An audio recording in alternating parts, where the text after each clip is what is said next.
What if Luke failed to blow up the Death Star? This is a what if officially released by Marvel Comics. The comics in question are Star Wars Infinities, A New Hope, a collection of 4 comic issues written by Chris Warner, which explores this question. So let's dive into the official A New Hope what if. And trust me, the ending is amazing and so exciting. The story opens recapping the events of A New Hope, and highlighting how one change could completely alter the future. We then go to Luke blowing up the Death Star. He shoots his torpedoes and they enter the exhaust port. The rebels fly away. But nothing happens. No explosion. Nothing. The torpedo by chance had blown up prematurely. More fighters are sent out and Tarkin orders that the Death Star fire on Yavin 4. He's told that there was extensive damage to the power grid, and it would take a few minutes to reroute power to ensure optimum weapon functionality. However, Tarkin doesn't care for that, believing the current power to be enough. The Death Star fires. Luke watches in horror. The rebels survive the hit though, and many of them get on ships and escape the moon. Tarkin orders for the moon to be shot again with full power, and sends Vader after the escaping rebels. Back to Luke and Han. Han hatches a plan to slingshot around Yavin to escape its gravitational field and escape. The Death Star powers up and fires on Yavin 4, which is obliterated this time. Vader then comes in with Imperial forces, surrounding the surviving rebels. Han and Luke go to escape, but Luke turns around to fight. Han tries to stop him, but he's not answering. Then Ben Kenobi breaks through, telling Luke not to give in to his anger. Luke joins Han again, and they escape through an asteroid field, with Han giving Luke some rendezvous coordinates. Meanwhile, Leia is brought onto the Death Star, and Tarkin says she will spend her time reflecting on how best to serve the Empire. And that's the end of Issue 1, but don't worry because Issue 2 picks up just where it left off. And this one branches even further from the story we're so familiar with. Han waits at the rendezvous point, and Luke shows up. His X-Wing is highly damaged, so Han takes him in on the Falcon. However, once on board, the pair soon come to a disagreement. Luke wants to go back and take out the Death Star, but Han simply wants to survive. The pair fight, and Luke pulls out his lightsaber, but Force Ghost Ben Kenobi intervenes, again telling him not to give in to his anger. Ben then sends him to Dagobah to find Yoda and complete his training. As this is happening, Vader takes Leia to Coruscant to meet the Emperor.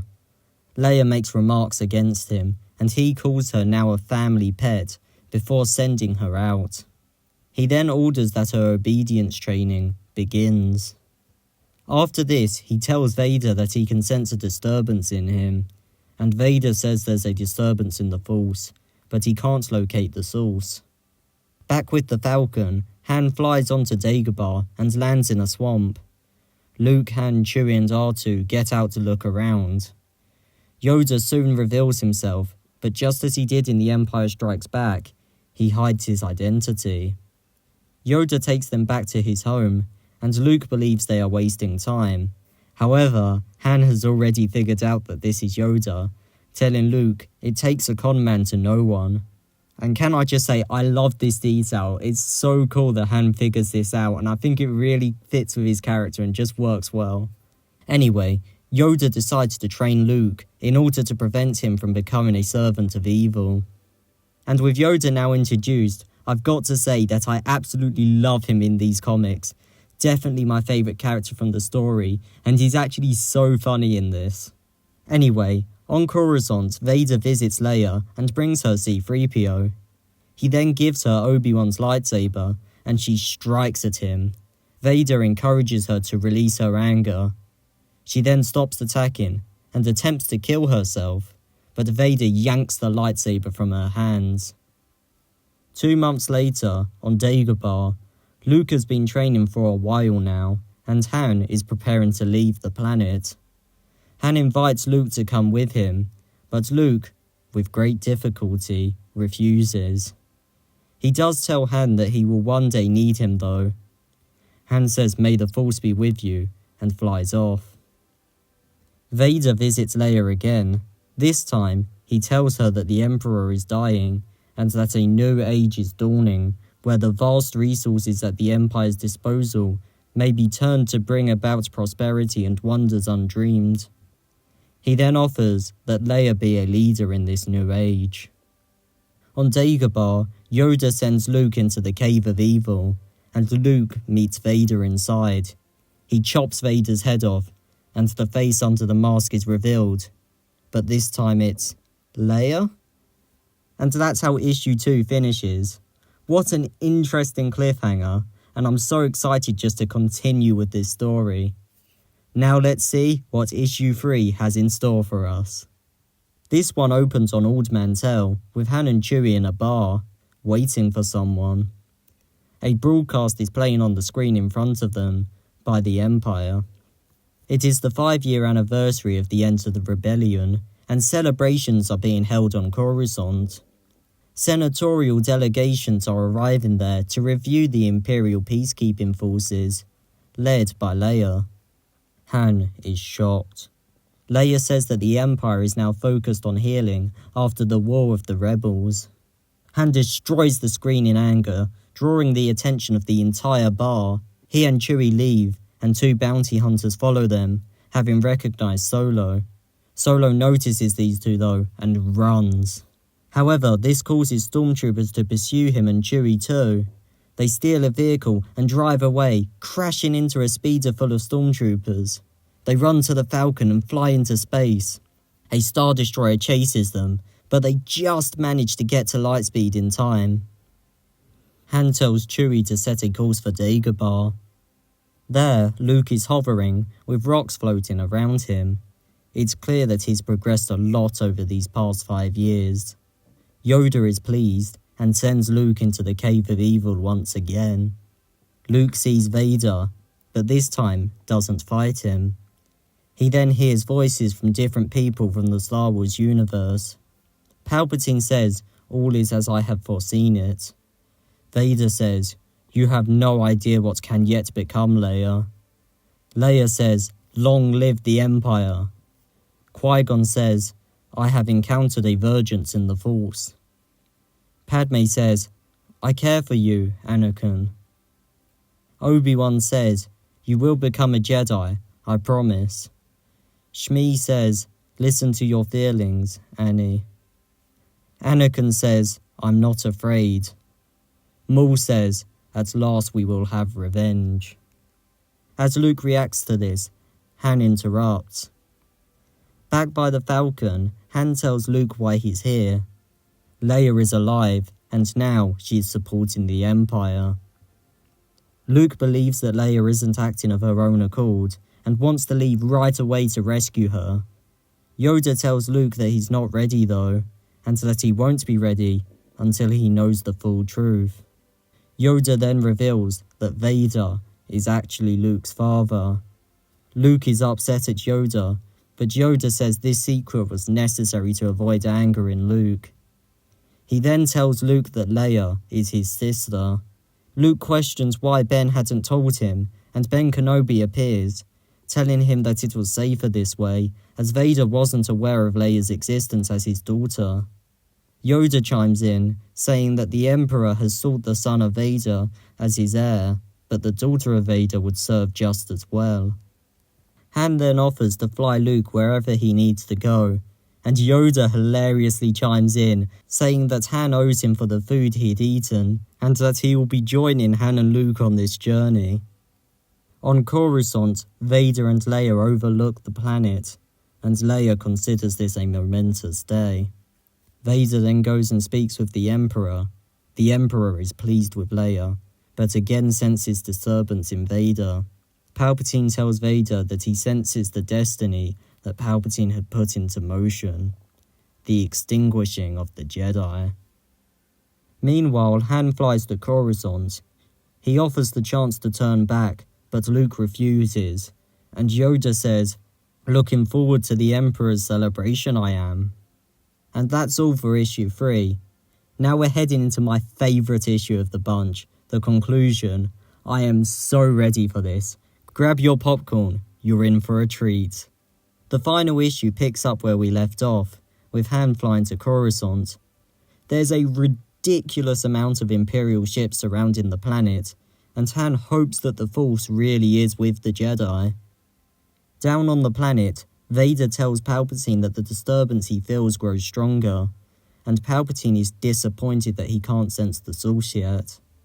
Meanwhile, Han docks on the Death Star, and Yoda goes out, along with R2-D2. Yoda Jedi mind tricks the stormtroopers to bring him to Tarkin and allow the Falcon to depart.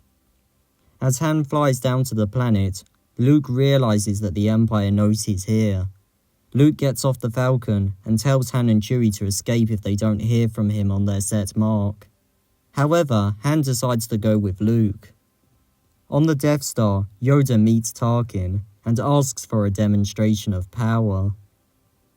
Back with Luke and Han, Han mentions that they've not encountered any guards yet. Luke says that the Empire wants them here. 4 royal guards then emerge, wielding double-bladed red lightsabers. Han and Luke fight the guards, and Han quickly finds himself in trouble. Luke knocks out a guard and throws a royal lightsaber at Han, telling him to duck. Han ducks and 2 of the guards are chopped clean in half. The final guard then knocks Luke to the ground and goes for the kill, but Han shoots him in the back, saving the Jedi. C-3PO then enters, saying that the princess needs their help. Luke follows the droid and sees Leia. Leia says she's waited so long. Leia is standing with Vader and Palpatine. Luke ignites his lightsaber, and Han ignites a Royal Guard lightsaber. The Emperor then gives Leia a lightsaber, which he turns on to reveal a red blade. The Emperor sends Leia after Luke, but Luke says that nothing the Emperor can say will ever make him fight his sister. Leia is stunned. Palpatine tells Leia that this is lies, but Luke tells her to search her feelings. C-3PO then grabs a hold of Han and presses a blaster to his head. The Emperor threatens to kill Solo if Luke refuses to fight Leia. And can I quickly just say, I find this so funny seeing C-3PO with a gun. It's the sort of thing that will just never get old to me. Anyway, Vader is surprised by the news that Leia is his daughter, but Palpatine is surprised he couldn't see it sooner. Luke and Leia then clash blades. In orbit, the Death Star fires on a Star Destroyer. Inside, Yoda and R2 stand with Tarkin, watching the destruction. Yoda toys with Tarkin, saying, "Intended for this use, it was not, Meanwhile, Luke and Leia continue to fight. The Emperor is pleased, until a transmission comes from his fleet. He's told that the Death Star is attacking the fleet. He orders Vader to get him Admiral Tarkin, but Vader is distracted by the news that Leia is his daughter. Luke tells Leia to listen to her feelings, and after some effort, she ceases fighting. He turns to the Emperor and says, "Leia is a Skywalker, like our father, like the noble line of Jedi stretching over 1,000 generations. It's over, Emperor." Palpatine surges them with Force lightning, and they scream in pain, calling out to their father. Vader fights off Palpatine, breaking Luke and Leia free. He tells his children to go. Luke force pushes C-3PO off of Han and tells him to take the droid with them. The twins ignite their lightsabers and slice up stormtroopers. Palpatine then gets the better of Vader, but Yoda calls him. Palpatine says, "Your pitiful powers are nothing compared to the dark side." Yoda then drops one of the coldest lines in all Star Wars. He says, "Save your fleet, the dark side did not." The Emperor demands Yoda to come down and face him, and Yoda responds saying, "Coming to see you I am. Now." Outside, Han calls Chewie to collect him, Luke, Leia and C-3PO. As Chewie approaches, the Death Star gets closer to the planet. Chewie flies them away as the Death Star crashes into Coruscant. There is a massive explosion.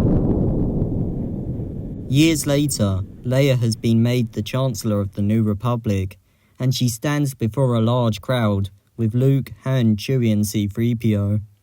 C-3PO wishes R2 was here. R2 then arrives, and Han reveals that they had copied his memories before sending him with Yoda. Anakin, Yoda and Ben appear to Luke as Force ghosts, and he points Leia towards them. And that's the end of the story.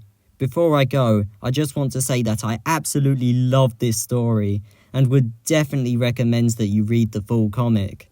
That climax was just so much fun, and it was just a joy for me to see Yoda crashing the Death Star into Coruscant. I'd also like to pay notice to its writer, Chris Warner, penciler, Drew Johnson, inkers, Ray Snyder, Alario, and Neil Nelson, letterer Steve Dutrow, colorist Dave McCaig, and cover artist Tony Harris. Anyway, I hope you enjoyed, and please feel free to let us know what you thought of this official What If story in the comments. Keep an eye on the channel if you enjoyed, as there's actually 2 more official What If stories to cover, and we hope to see you later at Volt Holocron.